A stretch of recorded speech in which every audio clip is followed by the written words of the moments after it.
जय श्री राम, जय सीताराम, सभी देवी देवताओं की जय हो।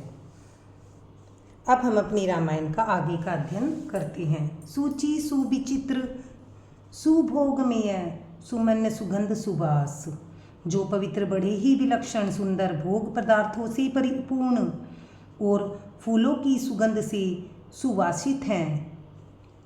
पलंग मंजू मणि दीप जह सहस विधि सब विधि सकल सुपास, जहाँ सुंदर पलंग और मणियों के दीपक हैं तथा सब प्रकार का पूरा आराम है। विविध बसन अब उपधान तुराई, क्षीर फेन मृदु बिसद सुहाई, जहाँ ओढ़ने बिछाने के अनेक वस्त्र तकिए और गद्दे हैं जो दूध के फेन के समान कोमल निर्मल उज्जवल और सुंदर हैं। तह सिय राम शयन निशिकर ही, निज छवि रति मनोज मृदुहर ही। वहाँ उन चौबारे में सीता जी, श्री सीता जी और श्री रामचंद्र जी रात को सोया करते थे। अपनी शोभा से रति और कामदेव के गर्व को भी हरण करते थे। ते सिय राम साथरी सोए, शिरमित बसन बिनु जाहि न जोए। वहीं श्री सीता और श्री राम जी आज घास फूस की साथरी पर थके हुए बिना वस्त्र के ही सोए हैं।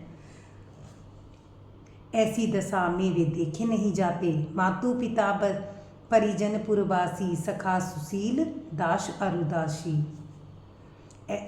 माता पिता कुटुंबी पुरवासी प्रजा मित्र, अच्छे शील स्वभाव के दास और दासियां। जोग वही जिनी प्राण की नाई, वहीं सोबत ते ही राम गोसाई।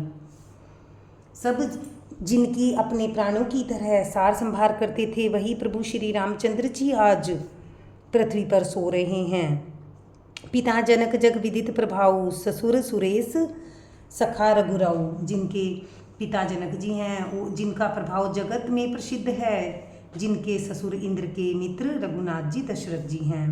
रामचंदु पति सो विदेही, सोवत मही विधि बाम न केही। और पति श्री रामचंद्र जी हैं, वहीं जानकी जी आज जमीन पर सो रही हैं। विधाता इसको किसको प्रतिकूल नहीं होता। सिय रघुवीर की कानन जोगु, कर्म प्रधान सत्य कहूँ लोगु। सीता जी, श्री सीता जी और श्री रामचंद्र जी क्या वन के योग्य हैं। लोग सच कहते हैं कि कर्म भाग्य ही प्रधान है। केकई नंदितानी, केकई नंदिनी मंदमती, कठिन कुटिलपन किन्ह। केकई राज की लड़की नीच बुद्धि केकई ने पड़ी कुटिलता से, जिसने रघुनंदन श्री रामचंद्र जी और जानकी जी को सुख के समय दुख दिया। भय दिन कर कुल बिटप कुठारी, कुमति की न सब विश्व दुखारी। वह सूर्य कुल रूपी वृक्ष के लिए कुल्हाड़ी हो गई, उसको बुद्धि ने संपूर्ण विश्व को दुखी कर दिया। वह विषादु निषाद ही भारी, राम सिय मई शयन निहारी। श्री राम सीता को जमीन पर सोती देखकर निषाद राज को बड़ा दुख हुआ। बोले लखन मधुर मृदुबानी, ज्ञान विराग भक्ति रससानी।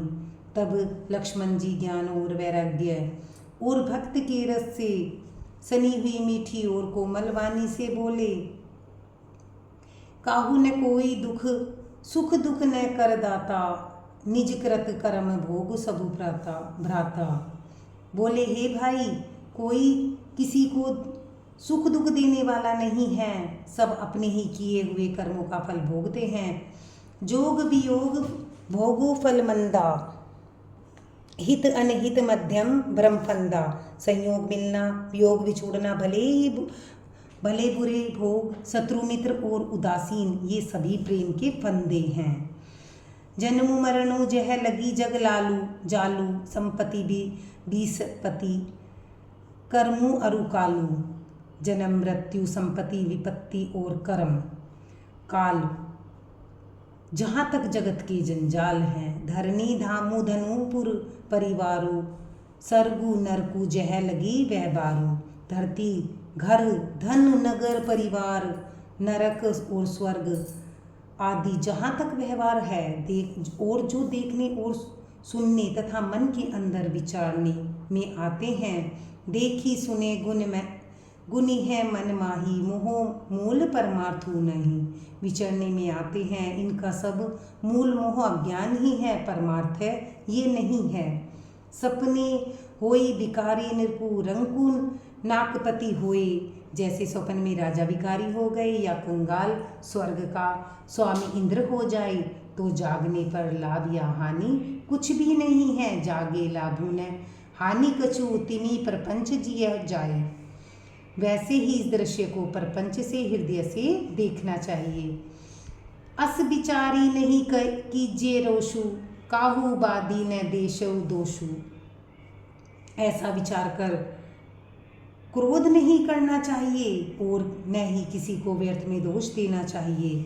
मोह निशा सबु सेव निहारा, देखी न सपन अनेक प्रकारा।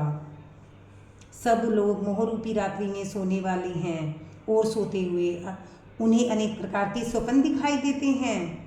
एही जग जामिनी जाग ही जोगू, परमार्थी परपंच वियोगी। इस जगत रूपी रात्रि में योगी लोग जागते हैं और परमार्थी हैं और परपंच मायिक जगत से छूटे हुए हैं। जानी है तभी जीव जग लागा, लग लागा तब सब विषय विलास विरागा। जगत में जीव को जागा हुआ जब जानना चाहिए, तब संपूर्ण भोग विलासों से वैराग्य हो गए हूँ। धन्यवाद। लाइक करें, सब्सक्राइब करें।